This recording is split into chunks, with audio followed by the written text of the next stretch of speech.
Welcome to Monk's Temple. Imagine for a moment that you are holding a burning coal in your hand. The flame licks at your skin, the heat intensifies, and the pain becomes unbearable. What do? You drop it. You release it instantly. You do not hold it tighter. You do not shake it angrily at the sky. You simply let it fall because to hold it any longer would be madness. Anger is that burning coal. And yet, how often do we clutch it? How often do we carry it with us through the day, through the night, through years of our lives? We hold it close, believing somehow that by keeping it, we are punishing the one who gave it to us. But the fire does not burn them. It burns only the hand that holds it. There is a question that has followed humanity since the beginning of conscious thought. What do we do with the fire that rises inside us when we have been wronged? When someone speaks cruelly, when trust is broken, when the world seems to turn against us, what then? Do we throw the coal back? Do we scream into the wind? Do we build walls so high that nothing and no one can ever reach us again? Or is there another way? The Buddhist tradition, spanning more than 2,500 years, has made the study of anger one of its central concerns. Not because anger is sinful in the way some religions might describe sin. Not because anger makes us bad people. But because anger, when left untended, becomes a poison that seeps into every corner of existence. It clouds judgment. It distorts perception. It turns loved ones into enemies and minor disagreements into lifelong feuds. Buddhism does not ask us to never feel anger. That would be like asking the ocean to never have waves. What Buddhism offers instead is something far more practical and far more beautiful. A way to be with anger so skillfully that it loses its power to destroy. A way to transform the fire into light. In this long evening together, we are going to explore that way. We will look at the psychology of anger through the lens of ancient wisdom. We will examine why we become angry, what happens in the mind when anger arises, and most importantly, what we can do in those critical moments when anger threatens to consume us. We will walk through stories, some old, some new, that illuminate the path. And by the end, you may find that anger is not the enemy you thought it was. You may find it is simply a messenger, carrying news you desperately need to hear. But first, let us sit with a story. There was once a young monk who lived in a small forest temple with his teacher. The young monk was earnest in his practice. He rose before the sun, he meditated for hours, he studied the scriptures with great devotion. But there was one problem that troubled him deeply. He had a terrible temper. It was not that he wanted to be angry. The anger simply arose, seemingly from nowhere, and before he could catch it, words had been spoken, doors had been slammed, and the peaceful atmosphere of the temple had been shattered. He would then spend days in shame and remorse, vowing never to let anger take hold again. But it always did. One morning, the teacher called the young monk to walk with him to the nearby river. They walked in silence, as they often did, through the forest path lined with wildflowers and tall grasses. The young monk wondered what his teacher wanted to discuss. Perhaps another lesson on patience? Another reminder to breathe before speaking? When they reached the riverbank, the teacher pointed to a large rock in the middle of the flowing water. "Do you see that rock?" the teacher asked. "Yes, teacher," the young monk replied. "For 30 years, the teacher said, that rock has sat in that river. The water has flowed around it, over it, through every crevice and crack. And yet the rock remains. It has not moved. It has not changed. It has simply sat there, receiving the water day after day. The young monk looked at the rock, then at his teacher, unsure of the lesson. When anger comes to you, the teacher continued, you become like the rock. You brace yourself. You harden. You let the water crash against you, and you resist with all your might. But tell me, after 30 years of resisting, has the rock won? Or has it simply spent 30 years being struck by water? The young monk considered this. It has spent 30 years being struck, he admitted. Exactly, the teacher said. The rock believes it is winning because it has not been moved. But it has suffered every single day. The water flows freely, joyfully, without effort. The rock sits in tension, in resistance, in constant battle.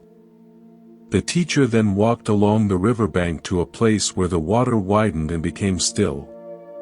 He pointed to the sandy bottom, visible through the clear water. Now look here. The sand does not resist the water. When the water flows, the sand moves with it, shifts, adapts. And yet, the sand is still there. It has not disappeared. It has simply learned to flow with what comes. The young monk understood. He had been the rock for so long, hardening himself against every perceived attack, every minor irritation, every word that felt like an insult. He had believed that strength meant not being moved. But his teacher was showing him something different. True strength was the ability to remain present without hardening.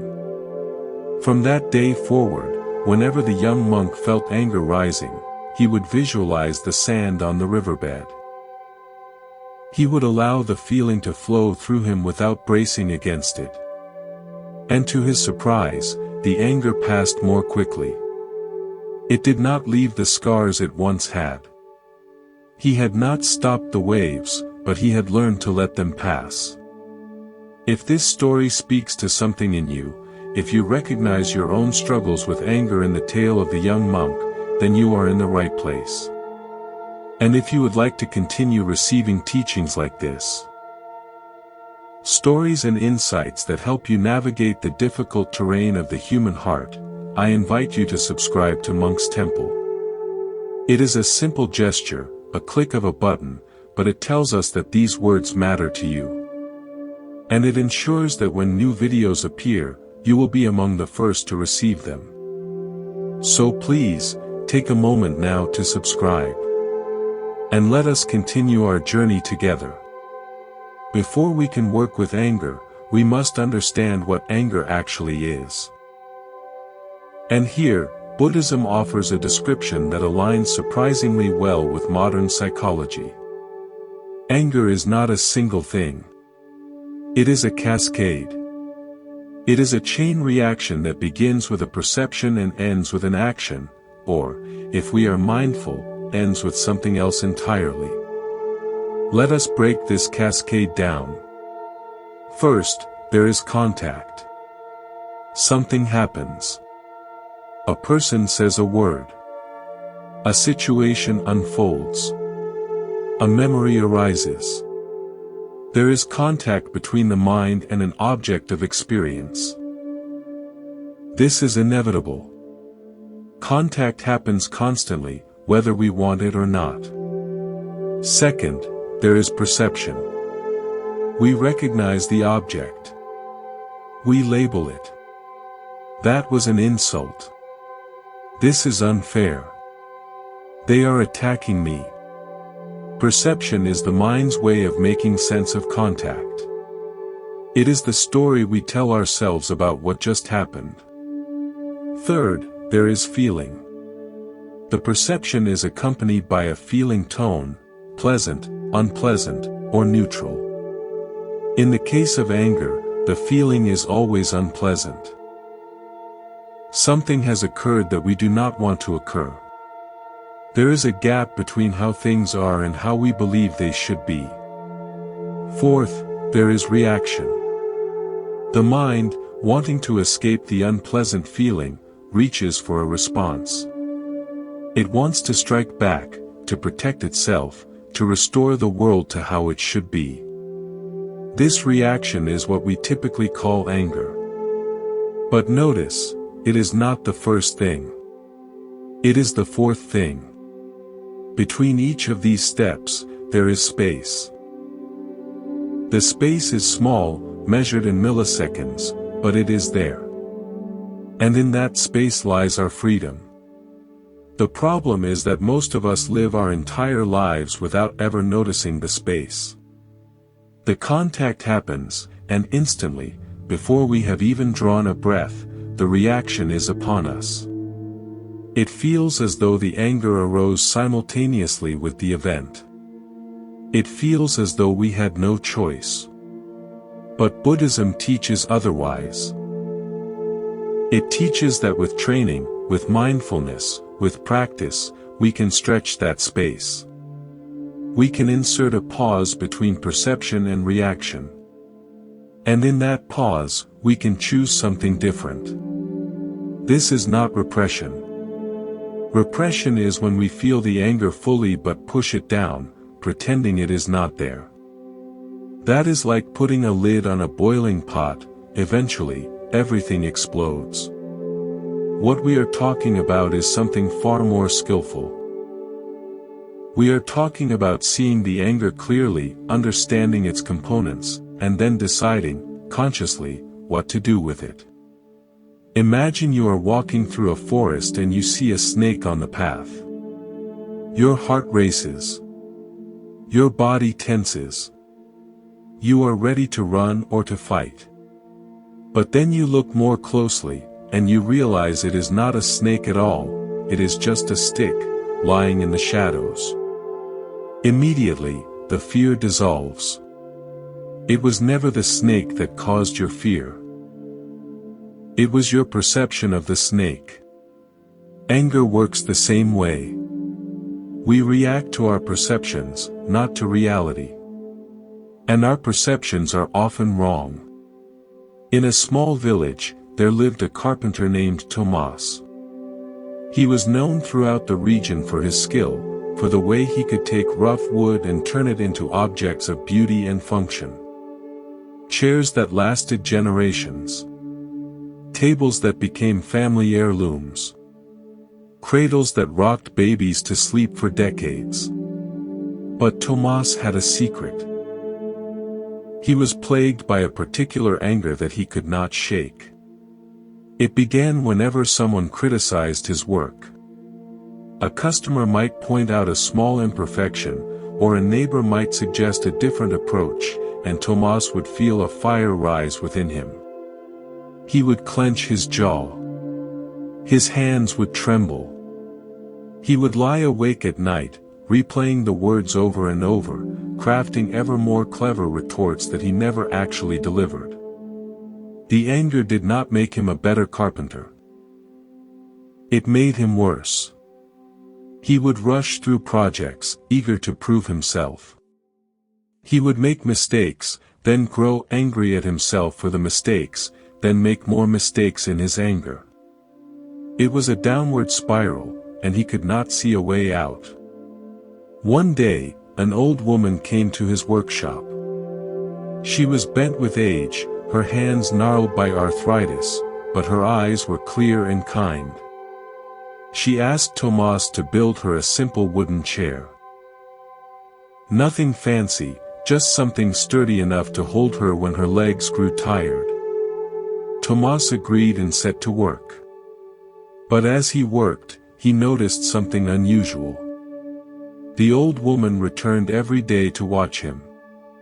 She would sit on a bench in the corner of his workshop, saying nothing, simply observing. At first, Tomas found this irritating. Who was she to watch him?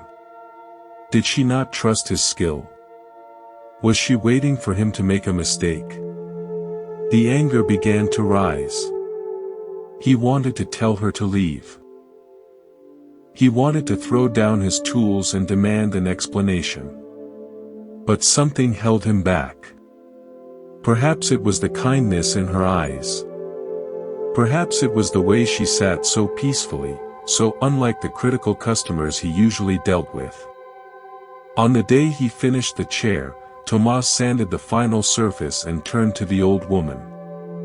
"It is done," he said. "You may take it now." The old woman rose slowly and walked to the chair. She ran her hand along the back, along the seat, along the arms. Then she looked at Tomas and smiled. "There is something I must tell you," she said. "I am not here for the chair. I have more chairs than I will ever need. I came because I heard there was a carpenter in this village who suffered greatly from anger, and I thought perhaps I could help." Tomas stared at her, speechless. "Every day I watched you," she continued. "And every day I saw the same thing. You would be working peacefully, your hands moving with skill, and then something would happen, a thought, a memory, a sound, and your face would change. Your shoulders would tighten. Your breathing would become shallow. The anger would arrive, and you would welcome it like an old friend." "I do not welcome it," Tomas said quietly. "It comes whether I want it or not." "That is what you believe," the old woman said. "But let me show you something." She took his hand and led him to the unfinished pile of wood in the corner of his workshop. Scraps and offcuts from years of projects. "What do you see here?" she asked. "Waste wood," Tomas said.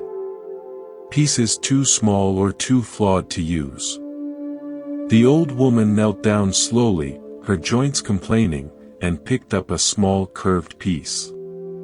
"This was part of a chair you made last year, was it not?" Tomas nodded. "You saw it as waste. But I see a handle for a walking stick.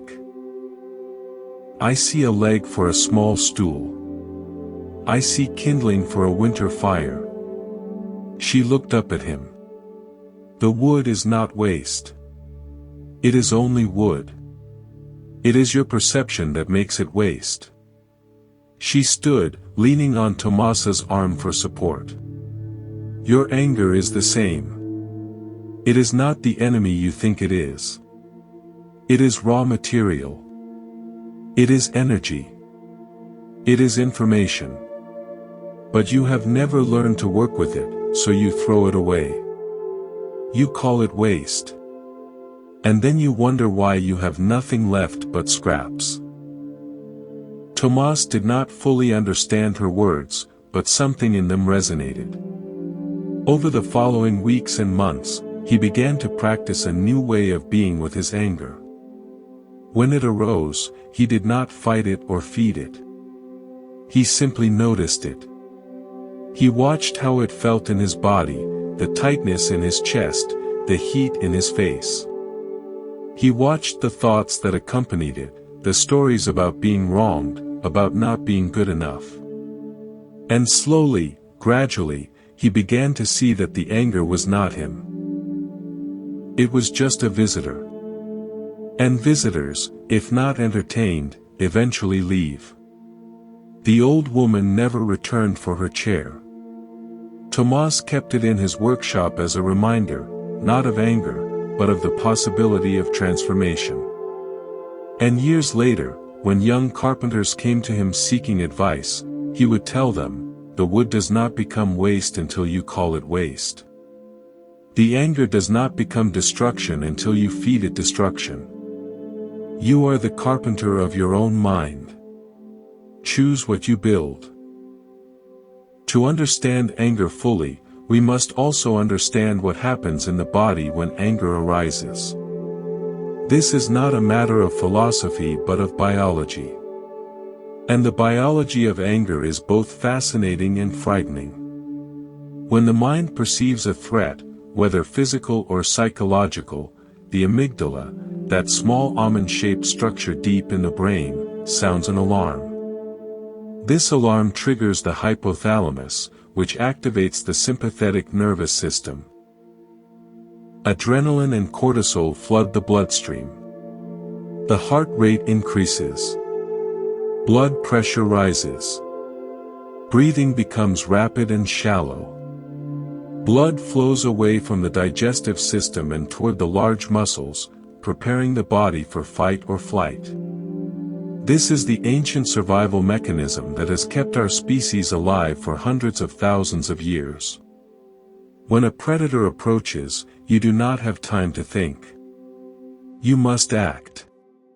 The body takes over, and thinking stops. The problem is that in modern life, the threats we face are rarely predators. They are words. They are emails. They are traffic jams. They are political disagreements. But the body does not know the difference. It responds to a critical email the same way it would respond to a charging lion. The adrenaline still flows. The heart still races. The muscles still tense. And because we cannot fight or flee from most modern threats, it would be socially unacceptable to punch your boss or run screaming from a family dinner. The energy has nowhere to go. It gets trapped in the body. It accumulates. It becomes chronic tension, chronic anxiety, chronic resentment. This is why mindfulness is not just a spiritual practice but a physiological necessity. When we pause and breathe, when we observe the anger without acting on it, we signal to the nervous system that there is no lion. The threat is not real, or at least not physical. The amygdala begins to quiet. The parasympathetic nervous system, the rest and digest system, takes over. The heart rate slows. The muscles relax. The body returns to balance. But this only happens if we create the space. If we react immediately, the cycle continues. The body stays in high alert.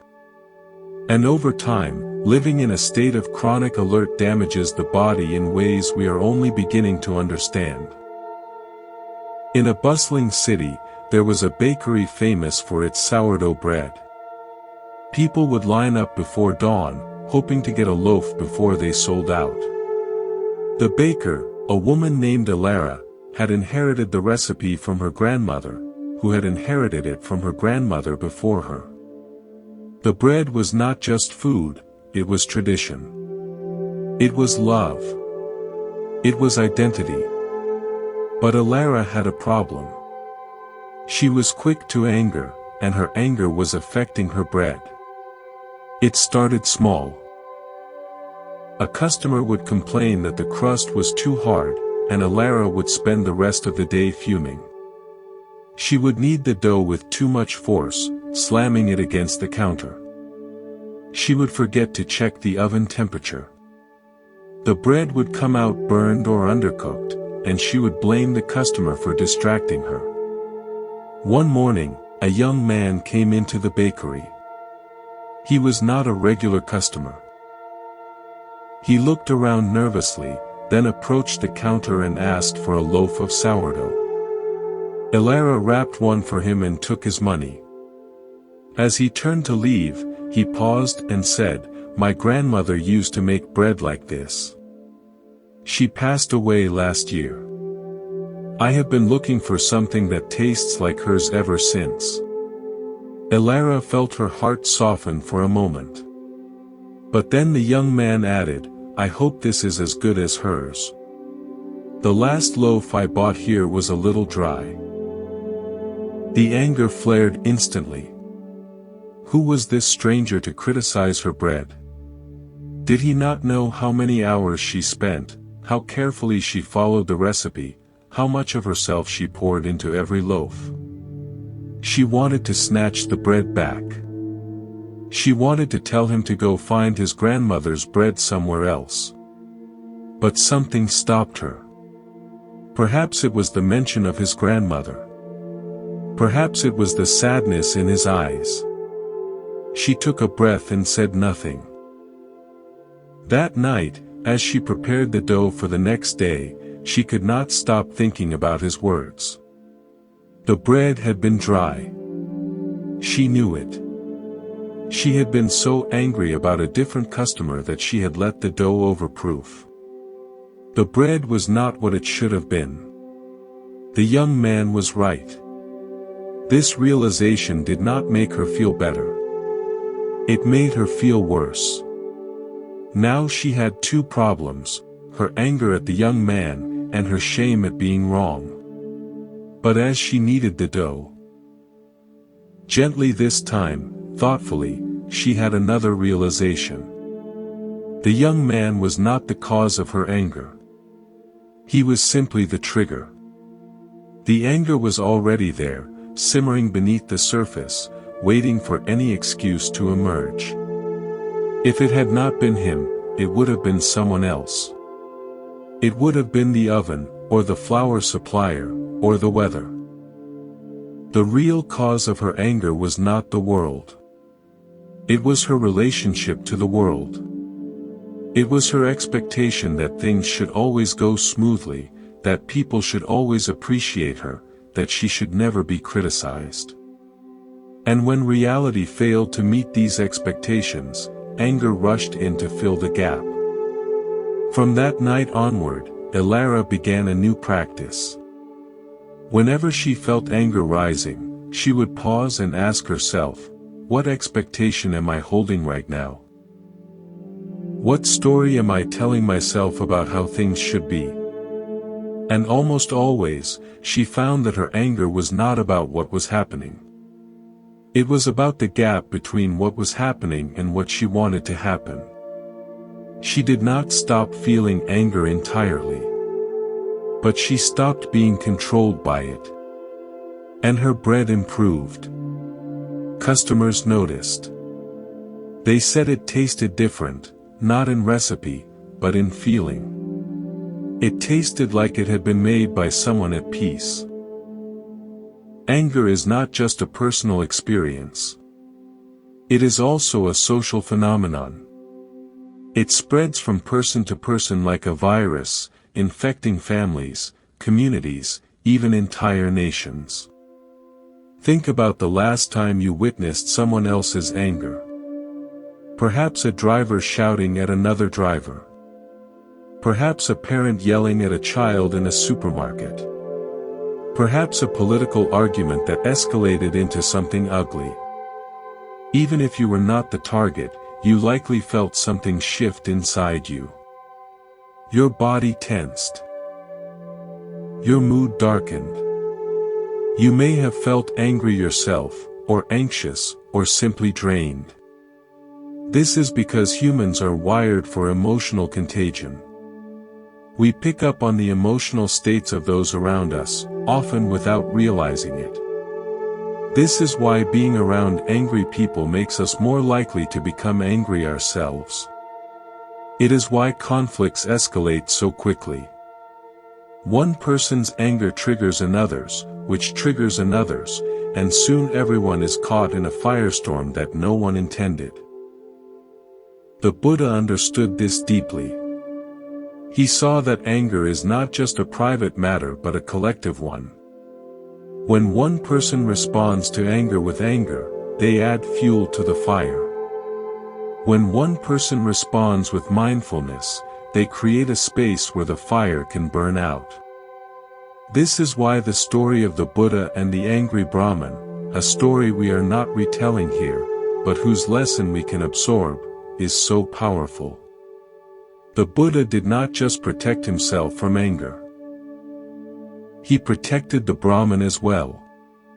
By refusing to accept the anger, he allowed the Brahmin to see his own behavior clearly, without the distraction of a fight. This is the double victory mentioned in the ancient texts: you win for yourself, and you win for the other. You do not defeat them. You save them from themselves. On the banks of a wide river, there lived a ferryman named Oren. Every day, he transported people from one side to the other, his small boat laden with passengers and their belongings. He knew everyone in the region, and everyone knew him. He was the connector, the one who made crossing possible. One year, a feud broke out between two families who lived on opposite sides of the river. It began with a dispute over land, then escalated to insults, then to acts of sabotage. Soon, members of the two families refused to be in the same place at the same time. They stopped speaking. They stopped trading.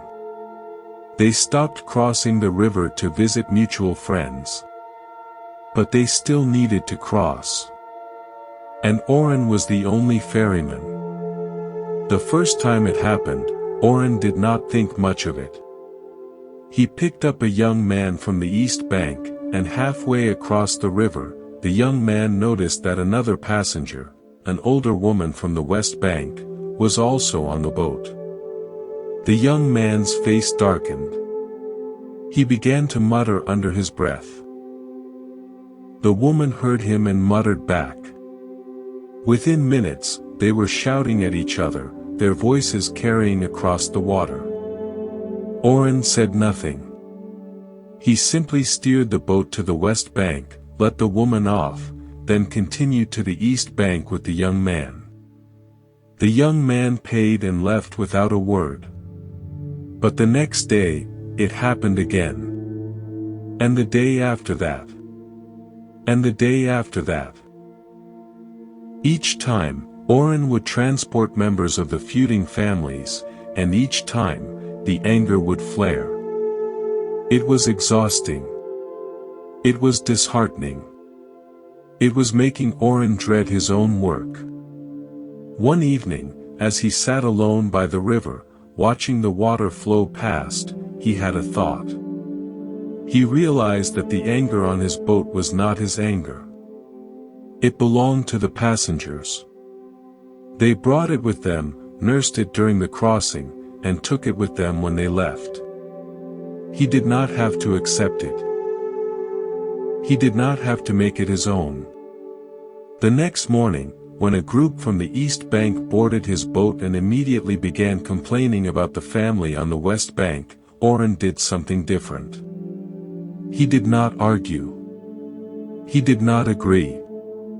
He simply continued rowing, his attention on the rhythm of the oars, the feel of the water, the sound of the birds along the shore. The passengers noticed. They tried to draw him in. Surely you agree with us, Oren. You have seen what they are like. But Oren just smiled and kept rowing. He was present, but he was not participating. He was the boat, not the water. Halfway across, something shifted. The passengers stopped talking. They looked at each other, then at Oren, then at the water.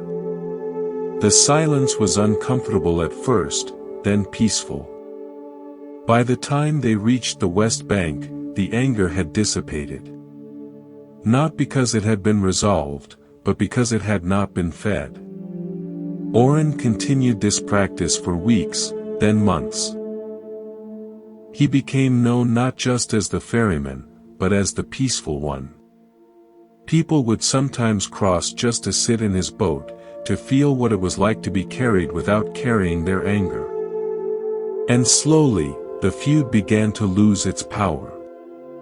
Without the constant reinforcement, without the daily ritual of anger, the families found it harder to stay angry. They did not become friends overnight, but they stopped being enemies. Oren never claimed credit. He simply said, "I am just the boat. The river does the rest." One of the most transformative insights Buddhism offers about anger is that it is not simply a problem to be solved. It is also a messenger to be heard. Anger always carries information. It tells us that something matters to us. It tells us that a boundary has been crossed, a value has been violated, a need is not being met. Behind every flash of anger, there is a deeper feeling: fear, hurt, grief, or powerlessness. Anger is the bodyguard for these more vulnerable emotions. It shows up to protect them, to keep us from feeling them fully. This is why simply suppressing anger does not work. If you push the bodyguard away, the vulnerable ones are left exposed. You may feel less angry, but you will feel more anxious, more depressed, more numb. The anger was serving a function. It was trying to tell you something. If you do not listen, it will find another way to get your attention. The skillful approach is not to banish anger but to befriend it. To sit with it and ask, what are you protecting? What are you trying to tell me? What need of mine is not being met? This is not easy. When anger is present, the last thing we want to do is get curious about it. We want to act. We want to strike. We want to be right. But if we can pause, just for a moment, and turn toward the anger instead of away from it, we may discover something valuable. Perhaps the anger is telling us that we feel disrespected. That is useful information. It tells us that respect matters to us, and that something in this situation has made us feel it is lacking. Now we can address the real issue, not just the anger. Perhaps the anger is telling us that we are exhausted, running on empty, and this small irritation is the straw that broke the camel's back. That is useful information. It tells us we need rest, not revenge. Perhaps the anger is telling us that we care deeply about someone or something, and we are afraid of losing them. That is useful information. It tells us where our heart is invested. Anger, seen this way, becomes a guide. It becomes a signpost pointing toward what matters most to us. And once we know what matters, we can make wiser choices about how to protect and nurture it.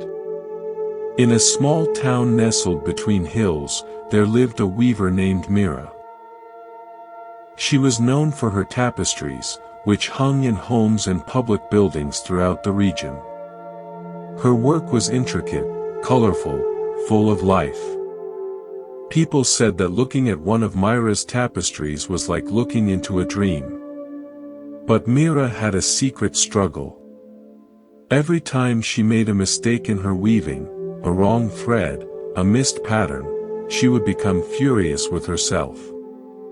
She would yank at the threads, making the tangle worse. She would throw down her shuttle and storm out of her workshop, only to return hours later and have to undo the damage her anger had caused. This pattern had gone on for years. Mira had learned to work around it, to factor in the time lost to her rages. But she had never learned to stop them.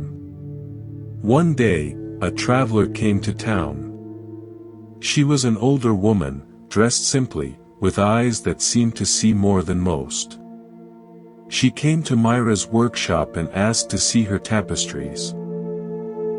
Mira showed her the latest pieces, pointing out the patterns and techniques she had used. The traveler looked at each piece carefully, then said, "They are beautiful. But there is something missing."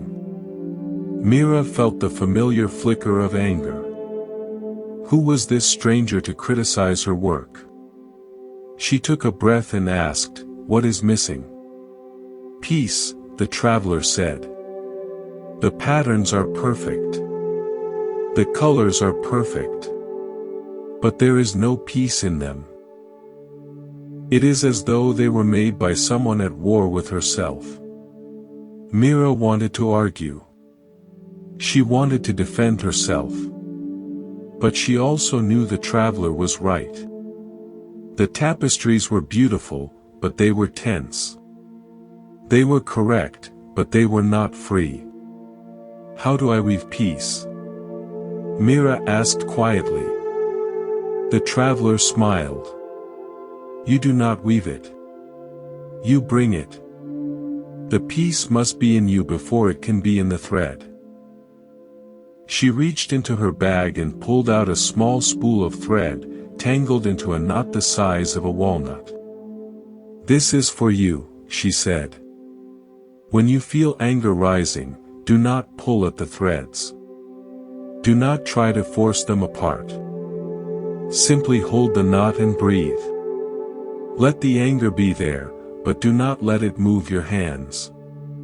The knot will teach you what you need to know. Mira took the spool and thanked the traveler, though she was not sure what to make of the gift. The next time she made a mistake in her weaving, she reached for the spool instead of the threads. She held the knot in her hand and felt the anger rising. Her jaw tightened. Her breathing quickened. She wanted to throw the knot across the room. But she remembered the traveler's words and simply held it. She held it for what felt like an eternity. And then something shifted. The anger was still there, but it was no longer in control. She could feel it, but she was not it. She looked at the knot in her hand and realized it was just thread. It was not an enemy. It was not a punishment. It was just thread, tangled in a particular way. She began to work on the knot, slowly, patiently. She did not pull. She loosened one loop at a time, following the path of the thread. It took nearly an hour, but eventually, the knot was gone. The thread lay straight in her palm. Mira looked at her weaving, at the mistake she had made, and for the first time, she did not see a disaster. She saw a tangle. And tangles, she now knew, could be undone. From that day on, Mira kept the spool in her workshop. She never wove peace into her tapestries, because peace cannot be woven. But she brought peace to her weaving, and the tapestries changed. They became softer, more alive. People noticed. They said the new pieces felt different, though they could not say why. Mira knew why. She had stopped fighting the thread. There is a teaching in Buddhism that is often misunderstood, and that is the teaching of emptiness. When people hear that things are empty, they sometimes think it means nothing matters, or that the world is not real, or that we should become detached and uncaring. This is not what emptiness means. Emptiness means that things do not have a fixed, independent existence. They arise in dependence on causes and conditions. They are shaped by countless factors, most of which we cannot see. And this is as true of people as it is of anything else. When someone harms us, it is easy to see them as a solid, fixed entity, a bad person who chose to do a bad thing. But if we look more closely, we see that they are not solid at all. They are a confluence of forces. Their genetics, their upbringing, their current circumstances, their past experiences, their state of mind in that moment, their indigestion, their lack of sleep, their fears, their hopes, their disappointments. All of these factors came together to produce the action that hurt us. This does not excuse harmful behavior. It does not mean we should not protect ourselves or set boundaries. But it does mean that taking it personally is a mistake.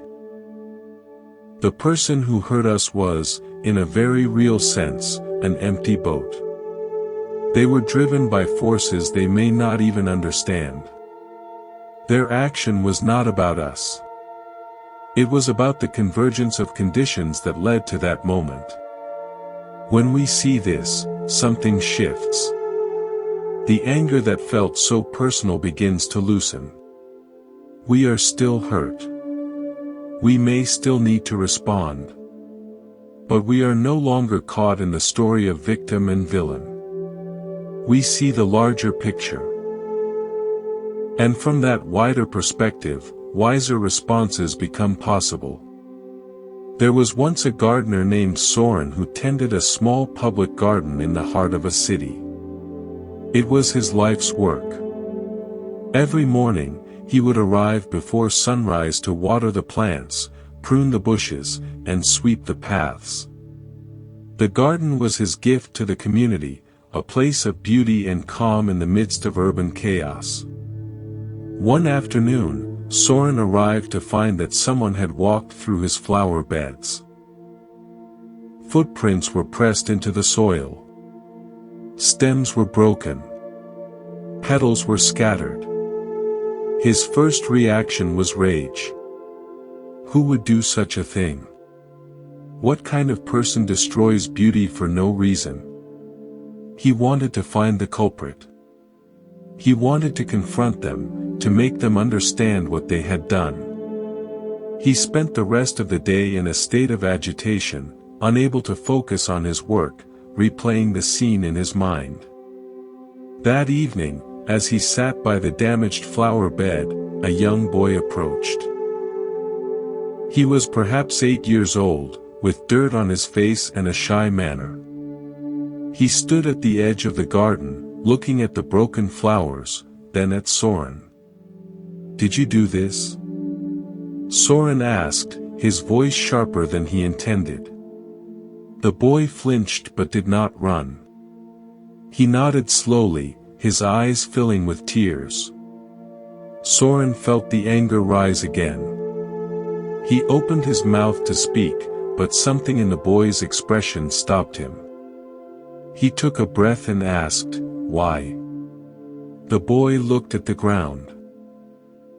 "My mother is sick," he whispered. "She cannot leave the house anymore. She loves flowers, but she cannot see them. I wanted to bring her some. I thought if I picked them, they would die too fast. So I wanted to show her the whole garden. I wanted to bring her here. But she is too weak to walk. I did not know what else to do." Soren's anger dissolved completely. It did not fade gradually, it vanished in an instant, replaced by something else entirely. He looked at the trampled flowers and saw them differently now. They were not destruction. They were love, poorly expressed but genuine. He knelt beside the boy. "Your mother is lucky to have you," he said. "And she will get well. In the meantime, I have an idea. Every day, I will cut a small bouquet from the healthiest plants and leave it here for you. You can take it to her.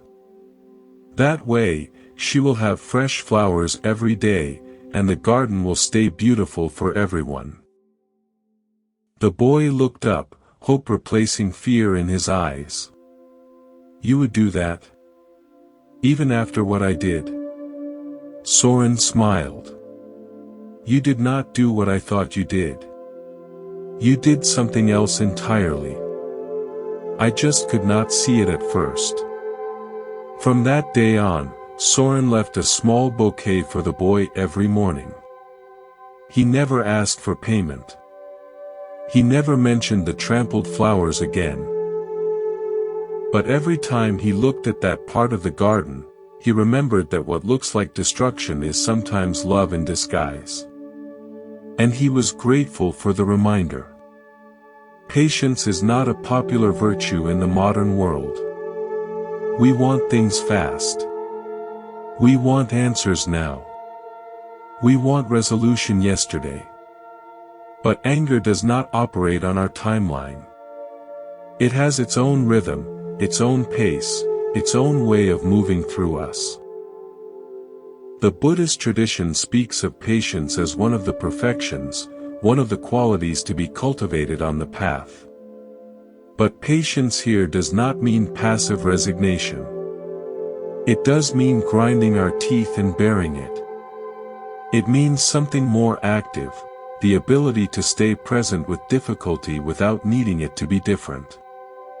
When anger arises, patience allows us to sit with it. Not to act on it, not to push it away, but simply to be with it. To let it burn, if it must, without adding fuel. To let it pass, when it is ready, without holding on. This is not easy. The urge to do something, anything, when anger arises is nearly overwhelming. But doing something is not always the same as doing something useful. Sometimes the most skillful action is non-action. Sometimes the most powerful response is the one that is not made. Think of anger as a storm. You cannot stop a storm. You cannot reason with it or negotiate with it. All you can do is wait it out, shelter in place, and trust that it will pass. The storm always passes. It always has. It always will. Patience is the shelter. It is the recognition that this too shall pass, and that you do not need to be destroyed by what you are feeling. On a small island, there lived a fisherman named Kai. He had spent his entire life on the water, reading the waves, understanding the weather, knowing when to go out and when to stay ashore. He was respected by the other fishermen for his skill and his calm. But Kai had a secret struggle. When things went wrong, when his nets tore, when the fish were scarce, when other fishermen caught more than he did, he would become angry. Not at anyone in particular, just angry at the world. He would mutter to himself as he worked, replaying his failures, building cases against fate. One day, Kai was far from shore when a storm blew in unexpectedly. The sky darkened. The wind picked up. The waves grew tall and violent. Kai did what he had always done. He lowered his sails, secured his equipment, and focused on keeping his boat pointed into the waves. He did not try to fight the storm. He did not try to outrun it. He simply rode it out, trusting his vessel and his skill. Hours later, the storm passed. The sun came out. The sea calmed. Kai sat in his boat, exhausted but safe, and felt a wave of gratitude. He had not beaten the storm. He had not won.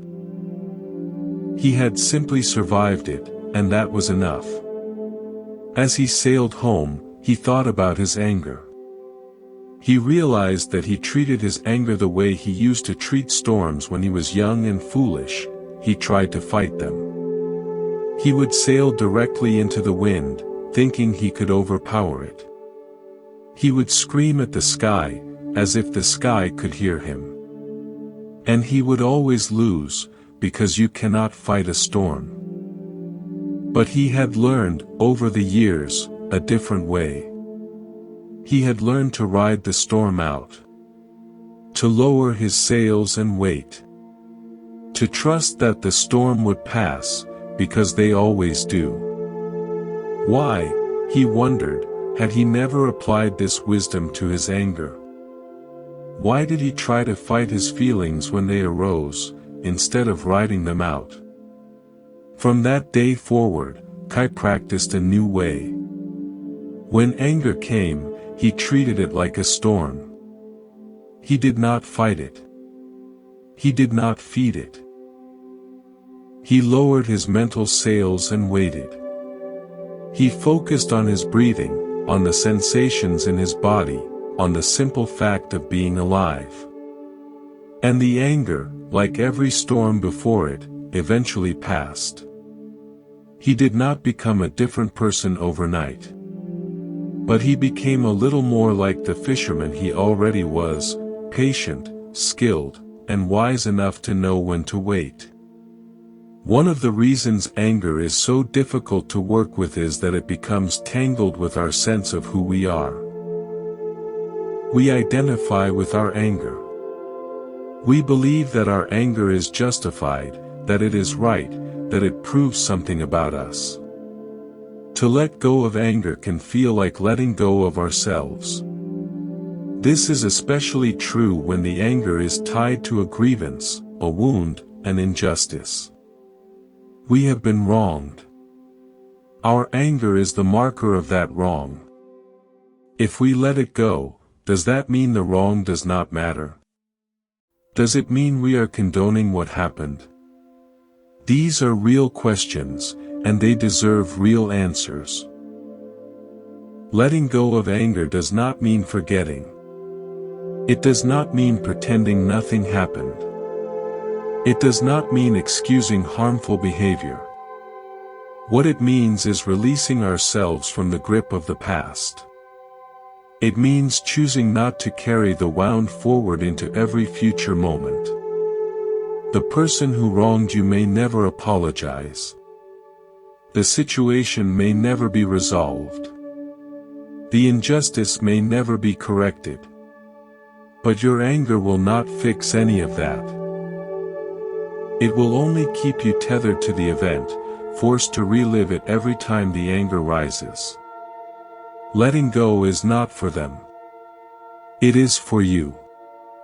It is the recognition that you have carried this weight long enough, and you are allowed to set it down. In an ancient city, there lived a scribe named Cashin.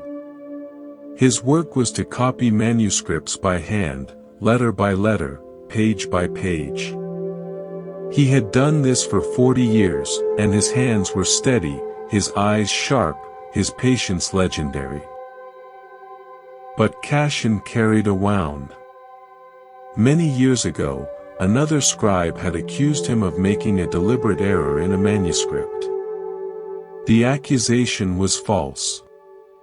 Cashin had made a mistake, but it was an honest one, the kind any scribe could make. The other scribe, perhaps out of jealousy or ambition, had spread rumors that the error was intentional, that Cashin had tried to change the meaning of the text. The accusation was eventually dismissed. Everyone forgot about it. Everyone except Cashin. He carried the anger for decades. He would think about the other scribe late at night, replaying the events, imagining what he should have said, what he could have done. The anger was a constant companion, a familiar weight. It was, in a strange way, part of who he was. One day, a young apprentice came to Cashin and asked to learn the art of copying manuscripts. Cashin agreed and began to teach him. The apprentice was eager but clumsy. He made mistakes constantly. Cashin would correct him patiently, showing him how to erase the errors and start again. One afternoon, the apprentice made a particularly large mistake, a whole line of text copied incorrectly. He looked at Cashin with despair. "What do I do? The page is ruined." Cashin smiled. "It is not ruined. Watch." He took the apprentice's brush and carefully, skillfully, erased the incorrect line. Then he showed the apprentice how to rewrite it correctly. "The page is not the mistake," he said. "The page is what remains after the mistake is corrected." The apprentice nodded, but Cashin noticed he still looked troubled. "What is it?" Cashin asked.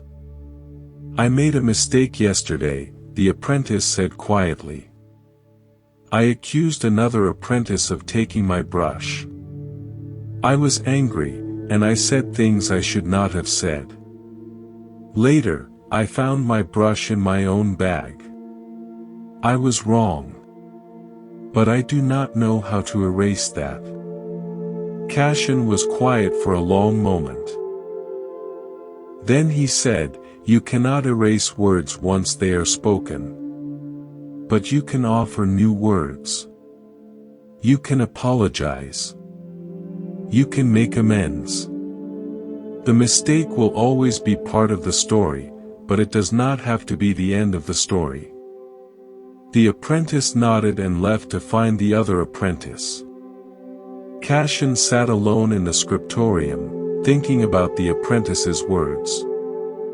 And for the first time in decades, he thought about the other scribe, the one who had accused him so long ago. The scribe was dead now. Had been dead for years. But Cassian's anger was still alive, still burning, still claiming space in his heart. He realized, in that moment, that he had been carrying a mistake that was not even his own. The other scribe had made the mistake of false accusation. But Cassian had made it his own by holding onto it for 40 years. He took a fresh sheet of parchment and began to write. He wrote a letter he would never send, to a man who could never receive it. He wrote about the accusation, about the anger, about the decades of carrying it. And then, when he was done, he took the letter and burned it in the small fire that warmed the scriptorium. He watched the words turn to ash and rise into the air. And he felt, for the first time in 40 years, the lightness of a page with no mistakes. We have spent a long time together exploring anger. What it is, where it comes from, how it affects us, and what we can do with it. But before we part, I want to offer one final perspective. Anger is not the enemy. It is not a flaw. It is not a sign of spiritual failure. Anger is a natural human emotion, as natural as joy, as natural as grief. It arises because we care. It arises because we are alive. It arises because the world matters to us. The question is not whether we will feel anger. We will. The question is what we do with it. Will we let it destroy us? Will we let it destroy others? Or will we learn to work with it, to learn from it, to transform it into something that serves rather than harms? The Buddhist path does not ask us to become emotionless. It asks us to become mindful. To see clearly. To choose wisely. To respond rather than react. And in that choice, to find a freedom that no circumstance can take away. The next time anger arises, and it will, remember the river. Remember the sand that flows with the water rather than resisting it. Remember the empty boat. Remember the tangled thread. Remember that you are not your anger. You are the one who witnesses it, who holds it, who decides what to do next. And in that space between the anger and the action, there is freedom. There always has been. There always will be. Thank you for spending this time with me at Monk's Temple. If these teachings have touched you, if they have offered some clarity or comfort, please consider subscribing. It is a small gesture, but it helps these words reach others who may need them. And if you know someone who struggles with anger, someone who could benefit from a different perspective, consider sharing this video with them. Sometimes the greatest gift we can offer is a new way of seeing. Until next time, remember, what you seek is seeking you. The peace you long for is already within you, waiting to be recognized. You do not need to become someone else. You only need to become more fully who you already are. May you be peaceful. May you be free. May you find the courage to meet your anger with wisdom and your life with love.